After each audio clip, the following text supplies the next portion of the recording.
Gervais. ABC Columbia News at 6. You are looking live at the city so nice they named it twice. New York, New York. And tonight the South Carolina Gamecocks square off with the Baylor Bears in the school's first ever Sweet 16 appearance. Good evening, I'm Ben Hoover. This is a night Gamecock Nation has been looking forward to for more than 4 decades. Our Mike Gillespie is live now from Madison Square Garden, where tip-off is about 90 minutes away now. Well, hiya, Ben. Welcome to the Big Apple. We're in the heart of the city. Carolina, of course, playing in Madison Square Garden. I can't think of a better place to play the Sweet 16. It's the most famous arena in all of sports and all of entertainment. Madison Square, of course, they played here last December in a loss. Tonight, the Gamecocks say they're going to get a win. Carolina fans had to wait over 40 years to see an NCAA tournament win, and you know they want a third win in this NCAA tournament. Fans trickling in early. They're getting here 2 hours beforehand. Ben, I was wondering where all of the Carolina fans were earlier, and then as I was coming out to do this live shot, I saw about 100 of them in line. So they're here, they're ready, and you know they want to see their Gamecocks get to the Elite Eight. It's a magical moment in our school. Never been in a Sweet 16. We're just trying to get a W tonight, trying to support the boys, get a good fan atmosphere, home court advantage. It's definitely life-changing. It's program-changing. It's once in a lifetime. So you got to be here for the first time and look forward to many more with Frank Martin. I mean, Frank penned that letter today on the Players Tribune, and he wanted us to come out. We bought our tickets on Wednesday afternoon, and we made the road trip up here, and we're just excited to be here. We actually travel from Pennsylvania, but we've been rooting on the Gamecocks all season long, so we're super excited to be supporting them here in person. Gamecocks are going to pull it through tonight. I didn't go to South Carolina, but my money did. My son went there. So you go, Gamecocks. We're bringing it back to Columbia. Elite Eight, here we come.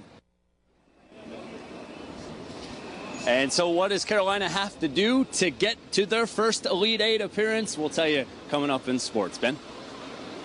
All right, Mike, a lot of parents probably pretty happy with their investment. There's a good chance that you've seen the highlights in between jumping into fountains or calling loved ones. There's an even better chance that you watched it live. But I'm going to guess that there is a pretty strong chance you want to see it all over again. Frank Martin's Gamecocks' first Elite Eight ever after their first Final Four ever. SEC rival Florida in their way. First half, 9 different lead changes. Biggest lead for USC in that stretch was 4. Darius Thornwell with the buckets. But the Gators go and get hot from 3 themselves. US made 5 in a row on the arc late. Shoot 7 for 12 from the first half. They lead as much as 8, ahead 7 at the break. Third time this tourney USC has trailed at the half. Guess what? They answer again. The call from Mike Kotsar, the follow. 12 huge points for the Estonian. They retake the lead with 11.5 to go. Tied at 57 before Thornwell. That's the dude right there. Game high 26. Darius Rucker loves it. Frank Martin saying, let him cry. The defense, outstanding. Kotsar, the mid-range transition. Jay, swish. Gamecocks pack the Garden. They're loving it, sensing it. 5 minutes left. Less than up 5 with a minute left. Kayvon Allen, the end one. Now just a 1-possession game there. The dramatics unreal in the moment. The outcome, amazing. Carolina's largest lead was 7. It's also the final margin of victory, 77-70. Next stop, for the first time, the Final Four. Watching the Gamecocks celebrate and cut down the nets at Madison Square Garden, ABC Columbia Sports Director Mike Gillespie, who we go back to live in NYC, there for this USC program's greatest single moment. Mike? Well, hi, Greg. I want to say it, too. Get this. For the first time in 109 years of Gamecock basketball, Carolina is going to its first Final Four. Greg, what an incredible game it was. Single-handedly the best basketball game I've ever had the privilege of watching in person. And what an incredible atmosphere it was, too. Carolina fans outnumbering Florida fans, I'd say 60-40. And, you know, that really willed the Gamecocks to a victory in the second half. The fans so boisterous, so loud, giving Carolina that extra energy that they needed in the second half. And that's, as you mentioned, the third time the Gamecocks Gamecocks have been able to come back from a deficit at halftime and win the thing in this tournament. And, you know, only 3 other teams in the history of the NCAA tournament have been able to do that. And guess what? 2 out of those 3 won the national title. When we asked the Gamecocks about having to come back in the second half again, they didn't, you know, it wasn't too big of a problem for them. They'd say that's kind of just their style of play.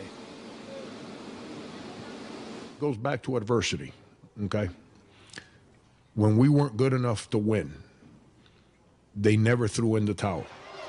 We have a little saying that we started this year, and we were kind of, when we were scrambling a little bit, I said, have you guys ever been in a tug of war?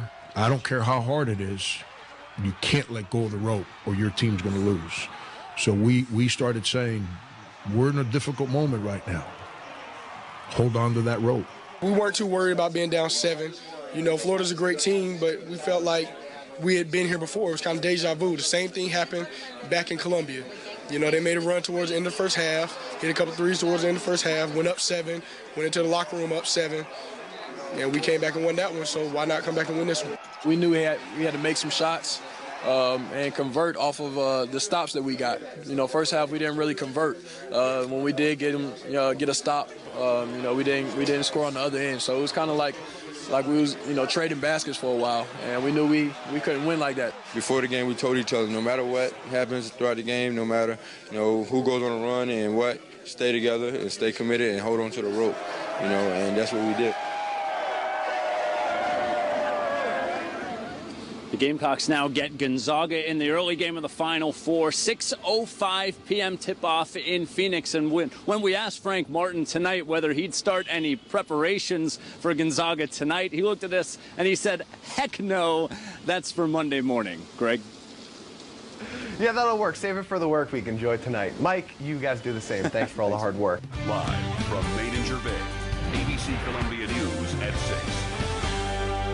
All right, you're looking live at the University of Phoenix Stadium, where the Gamecock men are just under 24 hours away from their first Final Four appearance. Well, good evening. I'm Alicia Barnes. We have team coverage tonight on the Final Four. And I'm Ben Hoover. The excitement is in the air tonight. It's been a long road to get here. Both the Gamecock men and the women are in the Final Four. And the first of USC's 2 Final Four battles starts tonight when the women take center stage. This is in Dallas. They take on Stanford just 2 years after their first and only other Final Four trip, which was a loss to Notre Dame. But tonight, they are ready for Stanford.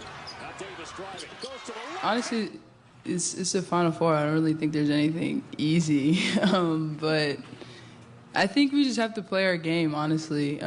Stanford, they're playing really, really well right now, and they're getting scoring from a lot of different players and production from a lot of different players. So, you know, we've been playing really well on the defensive end, and I think that's something we're definitely going to have to continue. All right, well, tip-off is set for 7:30 tonight. We have updates online, also on air, right from Dallas, Texas. And as the women do their pregame, their last-minute pregame preparations right now, the men's basketball team have their sights set on Gonzaga tomorrow night in Phoenix. And that's where we find our sports director, Mike Gillespie, tonight. He's live with the Gamecocks. Mike, there's big news today for one of the team's players. Yeah, there certainly is, Ben and Alicia. We welcome you to Glendale. We're on the west side of the stadium in the middle of Fan Fest here in Phoenix, Arizona. Beautiful Phoenix, might I add. Sindarius Thornwell, Gamecocks, is coming back after sitting out practice on Thursday afternoon with some sort of illness, an undisclosed illness.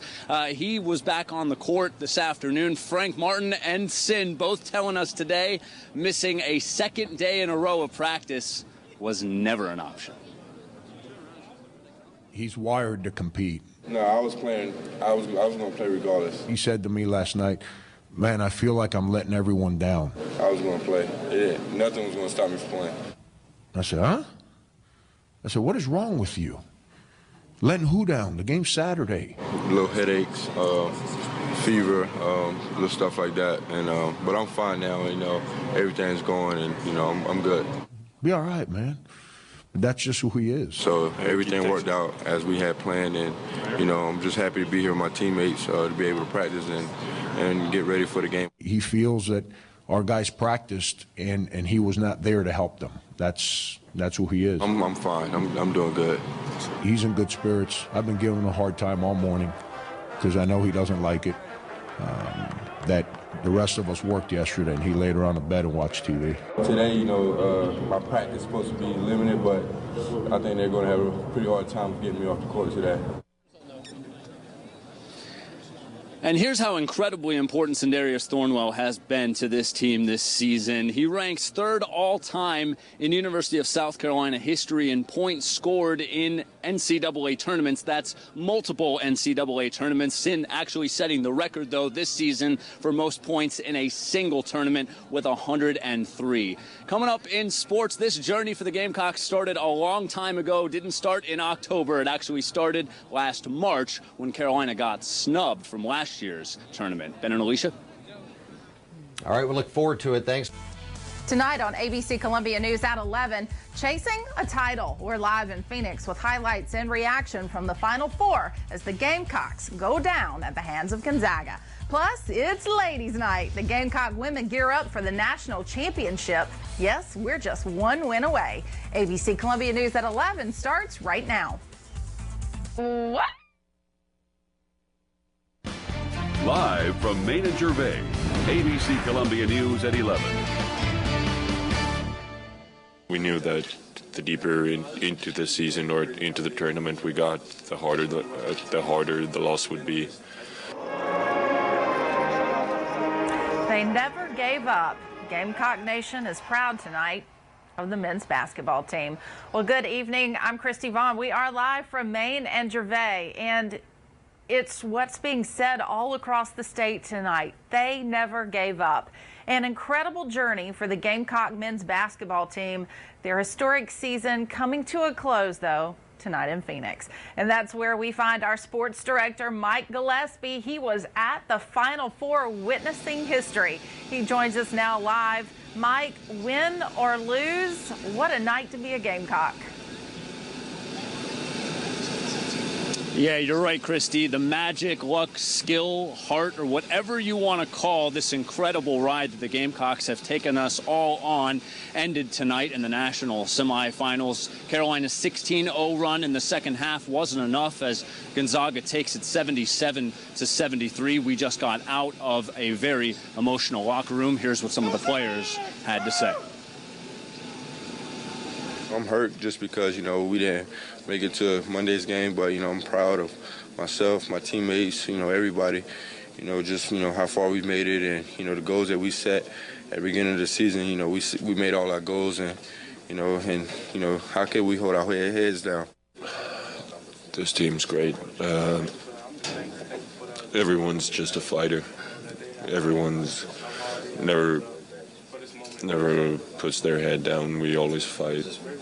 We showed it throughout the year. Came back almost every game at the half, except for Baylor. This team's just amazing. It's a mixed emotion. You know, we're sad, but at the same time, you know, we're happy for what this program has done. You know, our guys are, you know, excited for the ride that we went on. You know, and it's just a great group of guys to have been on the ride with. You know, right now it's tough, but, you know, as I get older, I think I'll look back on it as I did something with my brothers that has never been done in Gamecock history. There's something powerful when you impact others. And what these kids have done, it's pretty special.